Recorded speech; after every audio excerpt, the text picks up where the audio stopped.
আসসালামু আলাইকুম dear viewers. আমরা আজকে শিখব প্রেজেন্ট পার্টিসিপল এবং জিরান্ডের মধ্যে ডিফারেন্স।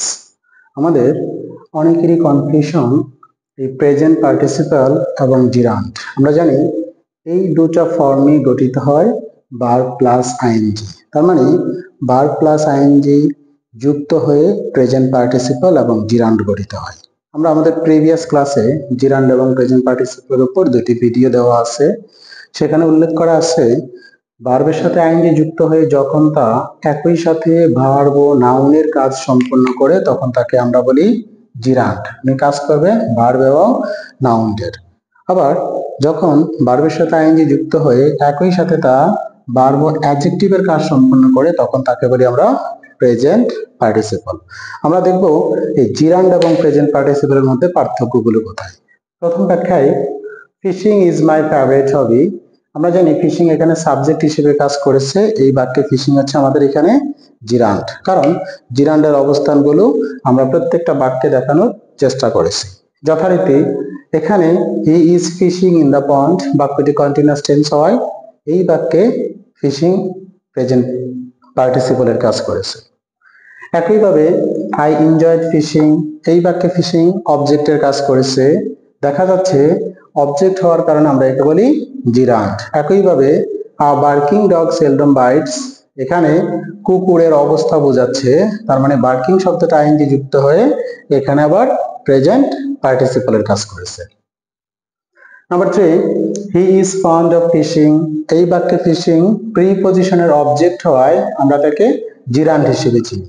একইভাবে the sight is very charming এই বাক্যে আবার এই চার্মিং হচ্ছে প্রেডিকেটিভ ইউজ অফ অ্যাডজেক্টিভ হওয়ায় এখানে চার্মিং প্রেজেন্ট পার্টিসিপলের কাজ করেছে। যথারীতি my favourite hobby is fishing intransitive ভার্বের অবজেক্ট হিসেবে কমপ্লিমেন্ট হিসেবে আমরা এখানে ফিশিংকে পাই। এই বাক্যে ফিশিং জিরান্ড। একইভাবে 5 নম্বরে we don't support her working here possessive অ্যাডজেক্টিভের পরেও জিরান্ড বসে। এই বাক্যে ওয়ার্কিং জিরান্ড। যথারীতি প্রেজেন্ট পার্টিসিপলের 4 নম্বরে finishing the work he came back home এখানে আমরা দেখতে পাচ্ছি ফিনিশিং হচ্ছে প্রেজেন্ট পার্টিসিপল, কারণ দুটি কাজের মধ্যে যে কাজটি আগে সংগঠিত হয় একই সাবজেক্ট দ্বারা তার বর্ণনায়ও প্রেজেন্ট পার্টিসিপল ব্যবহৃত হয়। যথারীতি ফিনিশিং এখানে প্রেজেন্ট পার্টিসিপল। 5 নম্বরে the people living in the city are always busy আমরা দেখতে পাচ্ছি এটা হচ্ছে রিলেটিভ প্রোনাউনের পরিবর্তে ব্যবহৃত শব্দটিও প্রেজেন্ট পার্টিসিপল হয়। যথারীতি living here is a present participle.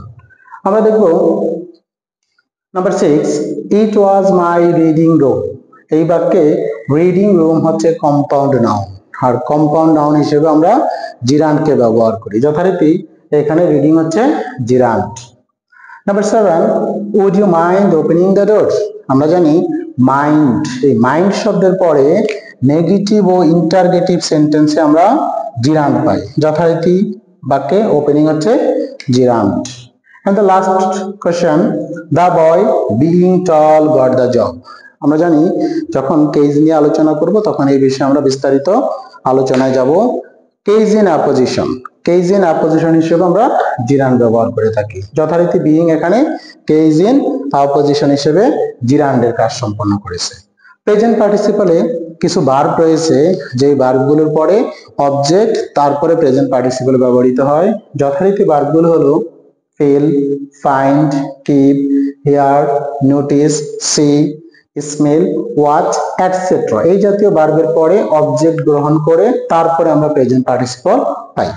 such as I smelled something burning দেখা যাচ্ছে এই সামথিং হচ্ছে আমাদের এখানে অবজেক্ট, স্মেলড হচ্ছে ভার্ব আর বার্নিং হচ্ছে প্রেজেন্ট পার্টিসিপল।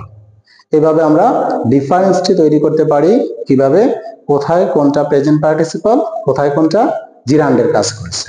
আশা করছি এই লেকচারের মধ্য দিয়ে তোমরা কিছুটা হলেও প্রেজেন্ট পার্টিসিপল এবং জিরান্ডের মধ্যে পার্থক্য বের করতে পারবে। Thank you. আসসালামু আলাইকুম।